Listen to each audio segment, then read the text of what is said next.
Next on the news, Pfizer's COVID drug has passed the FDA's test with flying colors, but New Yorkers need it now. So how and when can they get their hands on it? Protests breaking out in Germany after the government says not a third vaccine, but a fourth one may be needed. And despite COVID anxieties, he's still the reason for the season. You may not be able to travel to the Vatican this year, so we are bringing it and 100 nativities on display to you. Plus, one of Pope Francis's Christmas messages came early. I'm Christine Persichetti. Current News starts right now.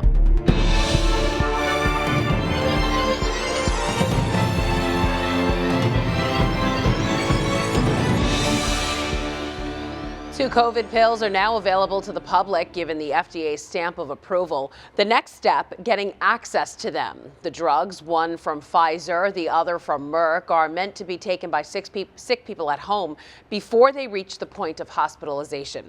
Current News' Jessica Easthope has more on how this could affect the OMICRON outbreak and beyond. Endless lines at testing sites have people fed up. And the trend isn't just at New York's CityMD. It's national. President Joe Biden, in an interview with ABC News, again responding to suggestions that his administration failed to anticipate the need for more tests. No, I don't think it's a failure. I think it's, you could argue that we should have known a year ago, 6 months ago, 2 months ago. But in the new year, people could be able to treat the virus at home. Two pills now have the green light from the FDA, Pfizer and Merck. Both pills are recommended to treat mild to moderate symptoms of COVID-19 at home, but Merck only narrowly passed through FDA approval. Data shows it cuts the risk of hospitalization by 30% among high-risk adults, lower than earlier testing that showed that number could be up to 50%. As for Pfizer, the Biden administration is indicating that 250,000 treatment courses will be available starting in January, the first of 10 million courses purchased. And in South Africa, where the Omicron variant was first detected, one of the country's top researchers says they've passed the peak of their Omicron outbreak and are now seeing a rapid decline in cases. Dr. Anthony Fauci also pointing to new data on the severity of Omicron. It appears that in the context of South Africa, there is a decrease in the severity compared to Delta. Fauci says more research is needed to know if that could end up being the case in the U.S. But here in New York City, officials are keeping up confidence. It's going to be a tough few weeks, but it will only be a few weeks. Omicron has come on real fast, but it will be over soon. I am adamant, and I've had this conversation with Mayor-elect Adams. I know he feels the same way. We are not shutting down. We are not falling back. We're going to fight our way through this. Mayor de Blasio says Monday starts the most aggressive vaccine mandate for private sector employees in the country. He says that is what will see the city through this rampant spike. Jessica Easthope, Currents News. New York's Governor Kathy Hochul is cracking down on fake vaccine cards, signing a bill that makes owning one a criminal offense. Those caught with a false card will be charged with a Class A misdemeanor. That means you can spend up to a year in jail or pay a possible fine of up to $1,000. Falsifying a vaccine card was already a federal crime, but Governor Hochul's law adds another way for prosecutors to press charges. In the meantime, the Supreme Court will soon hold a special session to talk about vaccine mandates. In just over 2 weeks, the justices will hear arguments over challenges to two Biden administration policies covering vaccine requirements for millions of workers. The January 7th session is an extraordinarily fast timeline. The court had not been scheduled to hear cases again until January 10th. While vaccines are available for most Americans, parents of kids under the age of 5 are still waiting for their shot. That's because Pfizer says it's adjusting the doses in their clinical trial for children 6 months old to 5 years old. According to the company, 2 doses didn't produce enough of an immune response as it did for older kids, so they're adding a 3rd dose to the trial. Pfizer says it plans on submitting the data in the first part of 2022. The Vatican is calling for kids to get the vaccine. Archbishop Vincenzo Paglia, the president of the Pontifical Academy for Life, saying in an interview that society at large must care for the young, which includes getting them vaccinated. The Archbishop went on to say that vaccines protect kids from the serious consequences of COVID, and the decision to vaccinate children is a positive sign. In the global fight against the Omicron outbreak, Germany is asking its citizens to get a fourth COVID shot. The announcement was made Wednesday night by the country's health minister.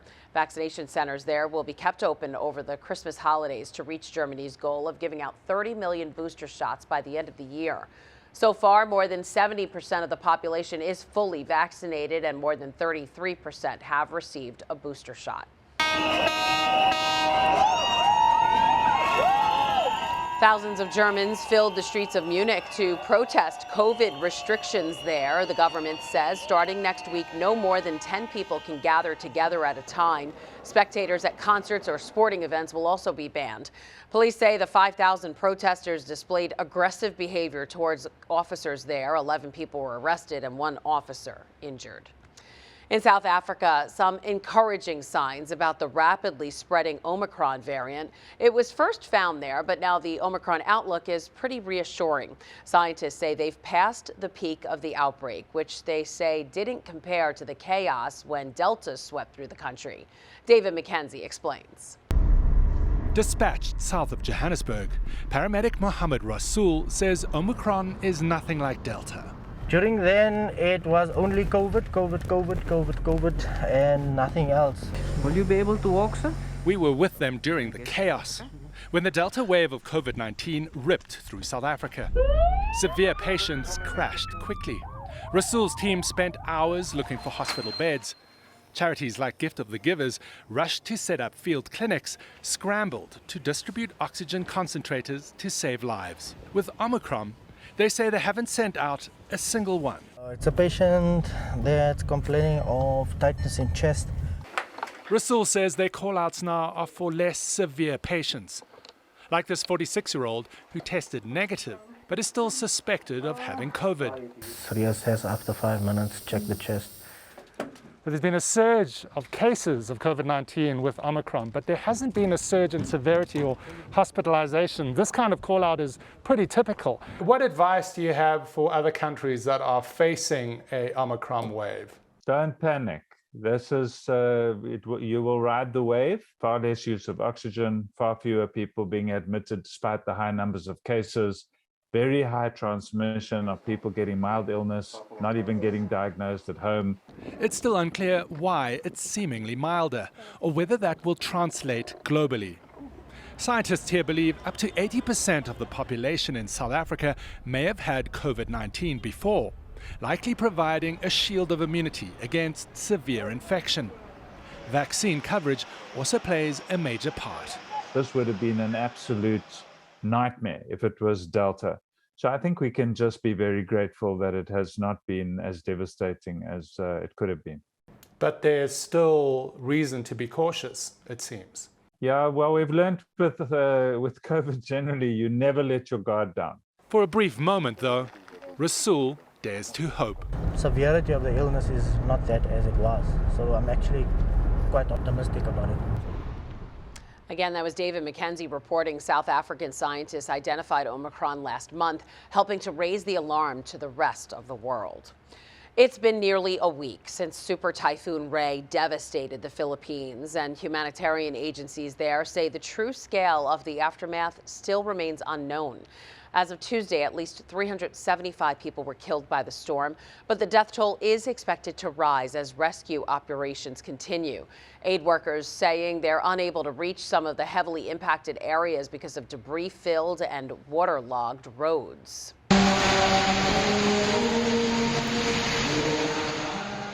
Amid blustering winds and rushing stormwater, one priest in the Philippines stood his ground to deliver Mass at the Immaculate Heart of Mary Parish, saying even if there's a typhoon, faith continues.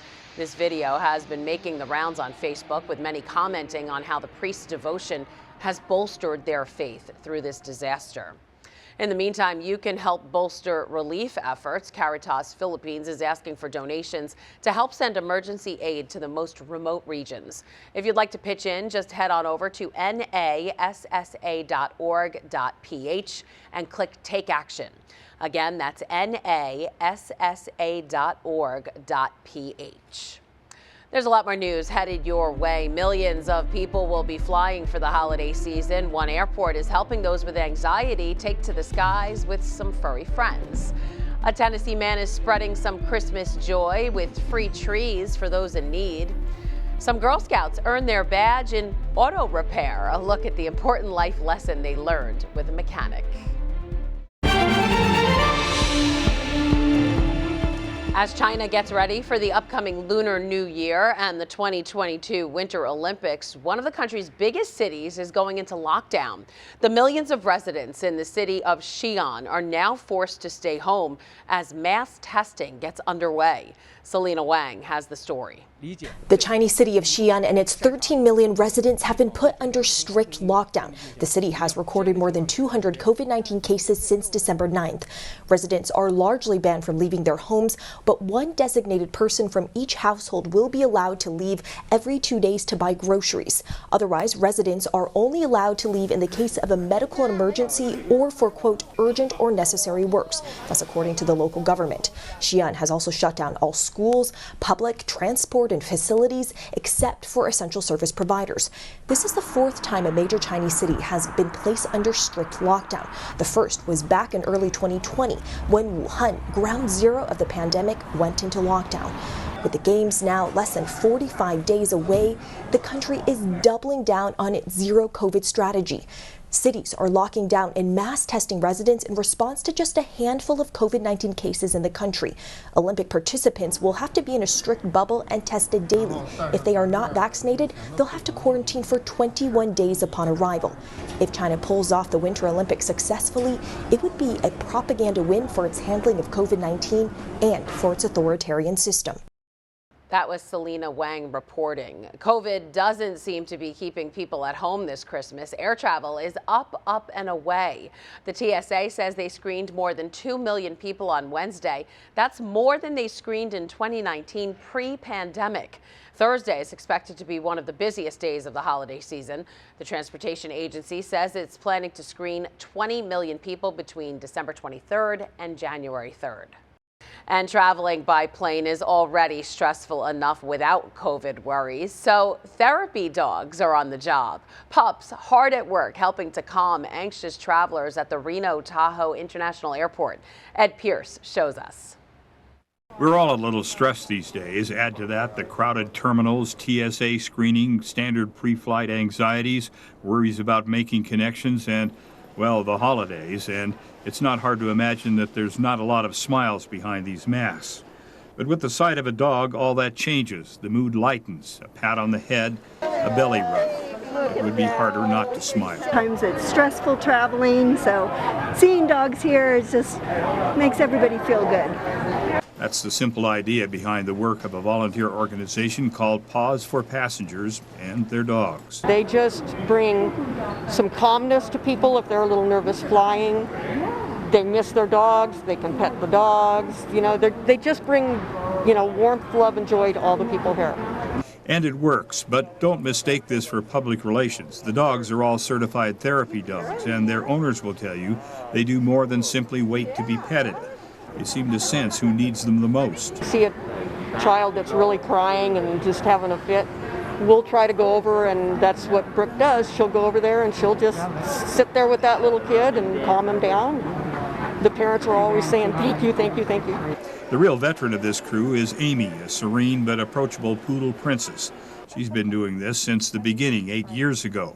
But new or old, poodle, greyhound, miniature American shepherd, each has the ability to lighten the load of the weary, stressed-out traveler. When those little vests go on, that's their job, and they know it, and they love coming here and just greeting people. So that's their job. That's what they love to do. They're enjoying it too. They love it. Again, that was Ed Pierce reporting. Paws for Passengers was founded in 2013. It currently has 30 therapy dogs, each with their own collectible trading card. How about that? If you have plans overseas and need a new passport, this could apply to you. The fee for a U.S. passport will cost you $20 more. The U.S. State Department says the price hike, which goes into effect on Monday, is necessary to ensure it continues to produce one of the most, quote, secure travel and identity documents in the world. As you get ready for your holiday celebrations, it's always important to remember the real reason for the season. And the Vatican is reminding you in more than 100 different ways. Justin McClellan shows us. This year's nativity display in the Vatican comes from Peru and is capturing the attention of pilgrims traveling to Rome from around the world. But it's not the only nativity display in St. Peter's Square. There were more than 100 others under its colonnade as part of a special exhibit organized by the Pontifical Council for Promoting New Evangelization, titled 100 Nativity Scenes in the Vatican. The exhibit shows unique nativity scenes from 15 countries, such as Indonesia, Kazakhstan, and Venezuela. Each one represents a different culture and a distinct way of celebrating Christmas. These 15 countries wanted to represent the Nativity as it is done in their culture, in their own tradition. They are nativity displays of varying natures, made from different materials, very particular, and some are very precious. They come in all shapes and sizes, from occupying the front of a bus to fitting inside a coffee pot. The Vatican firefighters submitted a nativity scene inside of a fire extinguisher, while another is made entirely of dark chocolate. There is even a section dedicated to nativity displays made by children. When someone asks us and we tell them that they are not all made from, let's say, professionals or by artists, they are truly shocked and amazed by the beauty and by the message that they managed to convey. Over 45,000 people have already visited the exhibit, which aims to be a source of hope at Christmas during another year marked by the pandemic. This is just a small way of helping to sustain, accompany, and maybe why not even revive the faith of many brothers and sisters who, in the face of the difficulties we are experiencing, have a wavering faith. Each display has its own story and is a unique testament to the spirit of the season, adding over 100 reasons that Christmas in the Vatican is like nowhere else. Again, that was Justin McClellan reporting. The nativity scenes will be on display through January 9th. We are counting down the days until we can spend time with our families around the Christmas tree. But for some, the holiday centerpiece is simply too expensive. It's an issue one man in Tennessee is looking to fix. Larry Jenkins, who runs a Christmas tree lot right outside of Nashville, has been giving away free trees to families in need, saying Christmas cheer is needed now more than ever. So I know how COVID's been and people out of work and family having a rough time. I decided, why not give trees to some of the people that couldn't afford it. You see some people shed tears because they're just not used to nobody giving them nothing like that, and they really appreciate it. Jenkins' charitable move comes as Christmas tree prices hit an all-time high thanks to supply chain issues. He hopes his mission will inspire others to spread kindness beyond the Christmas season.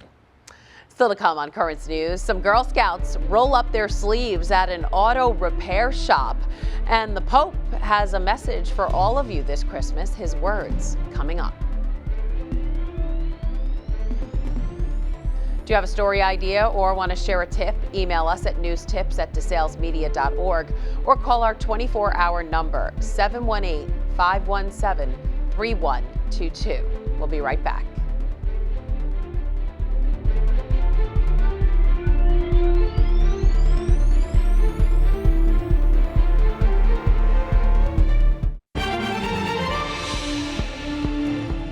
A field trip for a Girl Scout troop outside of Philly really drove home some important life skills. Their assistant scoutmaster got the girls in the garage to earn a merit badge. We'll walk into the front of the car so that we can see what's underneath the hood. These are the girls of Radnor 284. The girls are working on the automotive merit badge. And take this rag and just wash it off. We're looking at different merit badges. There's some of the normal requirements, life-saving, swimming, cooking. I try to look at some of the merit badges that are more important life skills. You can see there's debris in there. Cars can definitely be intimidating. Education, if you understand how it works and what it does, you feel good about doing it. So we're gonna take this cap off the valve stem here. A couple of us are really into cars. It's really interesting to learn about how the car works as opposed to just what it does. So your basic oils are 020, 520. For me, cars are a little intimidating because it's more of like a male field traditionally. There are a lot of misconceptions with women in the auto repair industry. A lot of people question me because I'm a woman, don't think I understand. Ask me the question, and if I don't know, I'll get a mechanic to tell you, but I never don't know the answer. If you fill your tires up, it's like softer, so it's a better ride. I wasn't necessarily looking for a female mechanic. Ashley is my mechanic and she is female, so it was also a good role model, which was an unexpected bonus for this merit badge. Yep, pull. I feel confident that I could change the oil in a car because I saw how to do it today and I did it, and it was pretty fun. If you have any exhaust leak in the car, I feel like we definitely need more women in the auto repair industry. It's something that we should empower girls to do, and they can do it. It's a wonderful thing. The girls learned basic car maintenance, like how to fill their tires with air and even change the oil. Pretty cool. And finally tonight, on this night before Christmas Eve, we turn to Pope Francis to tell us the real meaning of Christmas.